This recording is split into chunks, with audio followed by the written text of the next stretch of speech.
Hello dear friends, I am Dhruv Dev from Shivalik College of Pharmacy, Nangal. Today I am going to discuss about emulsions, biphasic liquid dosage forms. So here is the content for today's presentation. First one is introduction about emulsion. Second one is different types of emulsions. Third one is the reflection point where we discuss about an important aspect of the discussion.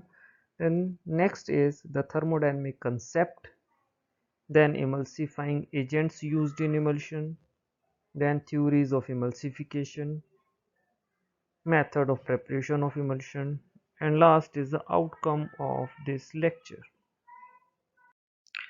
So let's discuss about introduction about emulsion. So emulsions, they are thermodynamically unstable biphasic system containing two immiscible liquids or phases.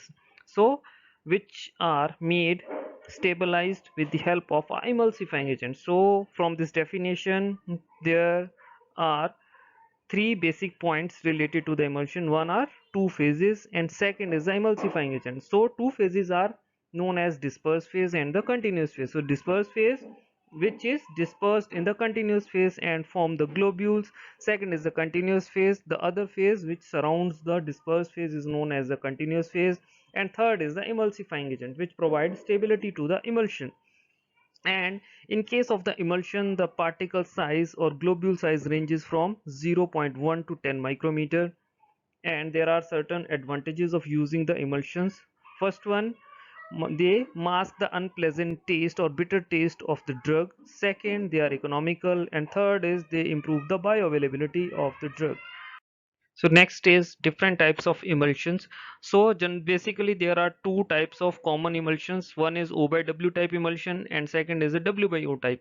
O by W type emulsion, here oil is present as dispersed phase and water is present as continuous phase. In case of W by O type emulsion, water is present as dispersed phase and oil is present as the continuous phase. After these two primary emulsion, there are two different other categories of emulsion. First one is multiple emulsion. So in case of these multiple emulsion, there are two examples, O by W by O or W by O by W. So in this case, one emulsion is again dispersed in either oil phase or water phase to prepare a multiple emulsion. Last is the micro emulsion. So in case of this micro emulsion, the globule size is in the range of nanometers. So generally it ranges from 10 to 200 nanometers. So these are the four major classes or types of emulsions. The reflection point about today's discussion is why emulsions are thermodynamically unstable. The answer for the reflection point is here. Let us discuss about thermodynamic concept about stability of emulsions. So in case of emulsions, there is water phase and oil phase mixed by shaking or trituration. So after mixing, if we do not add any other substance, then at mixing there is dispersion of one phase into other in the form of globules, but after stopping the shaking and at rest, again there occur coalescence between the globules of the dispersed phase and there occur formation of larger globules from the smaller one, and then these larger globules again coalescence with other larger globule and make a more larger globule, and in this way there occur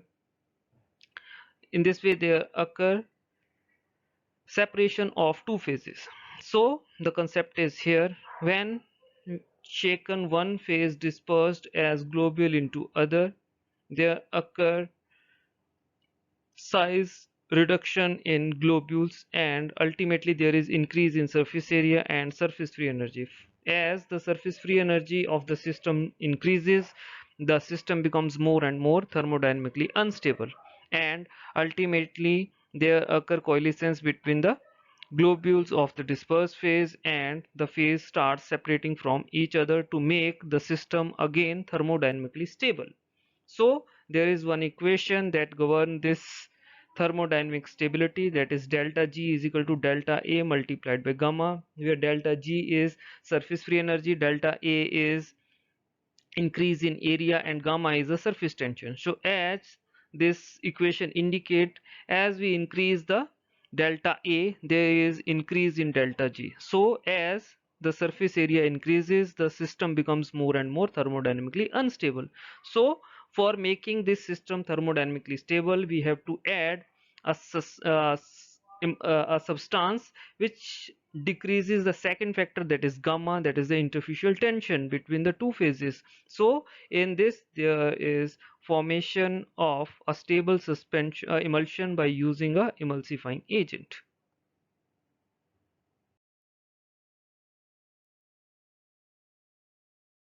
So here occur the concept of emulsifying agents.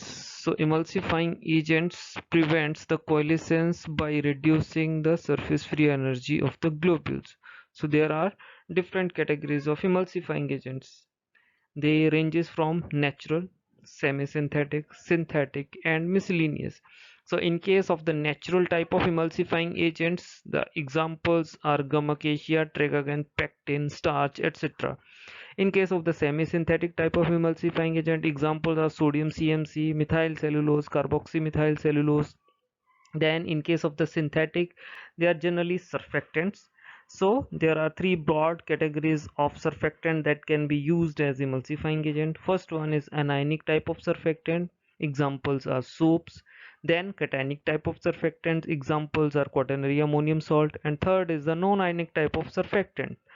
Examples are tweens and spans. Then there is a miscellaneous category of emulsifying agent which generally contains the solid and other type of emulsifying agents like silica, bent. Now we will discuss about theories of emulsification. So how the emulsifying agents act to reduce the coalescence between the two adjacent globules. So first is the monomolecular theory or monomolecular adsorption. So in this we use synthetic surfactant for making a monomolecular layer over the surface of the globules, and another case of surfactant is they reduces the interfacial tension between the dispersed phase and the continuous phase.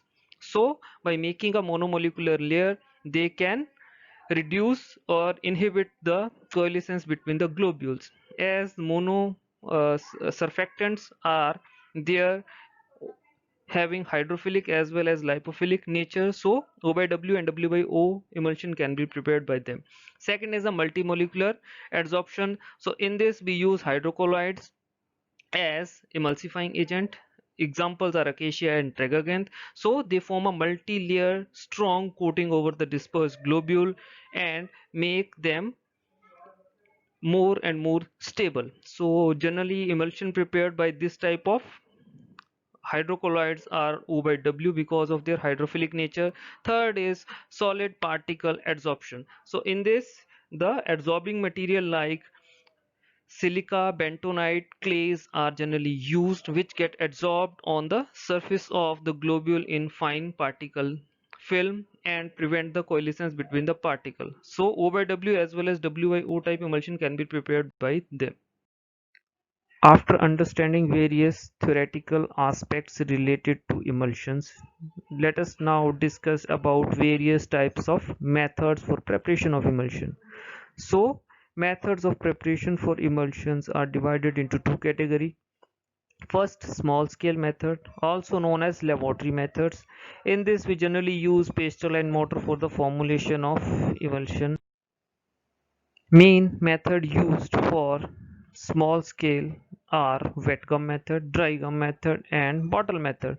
So in case of wet gum and dry gum method, we generally use gums as emulsifying agent, and in case of wet gum method, we first make a mucilage of gum with water.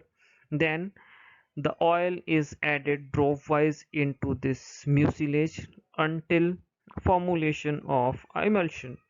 In case of dry gum method, first gum is dispersed in oil, then water is added dropwise until the formulation of emulsion. The Vottle method is generally used for making emulsions of volatile oil or less viscous oils. So in this, first gum with oil is vigorously shaken in closed bottle. Then same amount of water is added to the bottle and it is vigorously shaken until all the water is added into the emulsion. So these are the small scale method. Then large scale method or industrial method. In this we generally use the machines like mechanical stirrer, colloidal mill, homogenizers or ultrasonicator for the formulation of emulsion. So here are the outcomes of the discussion. The outcomes are the emulsions are biphasic dispersions of two immiscible liquids. Emulsifying agents are used to stabilize the emulsions or these dispersions. The emulsifying agents act by making a monolayer, multiple layer, or adsorption of fine solids on the surface of the globules. And last are different methods for preparation of emulsions like small scale method and large scale method. Thank you.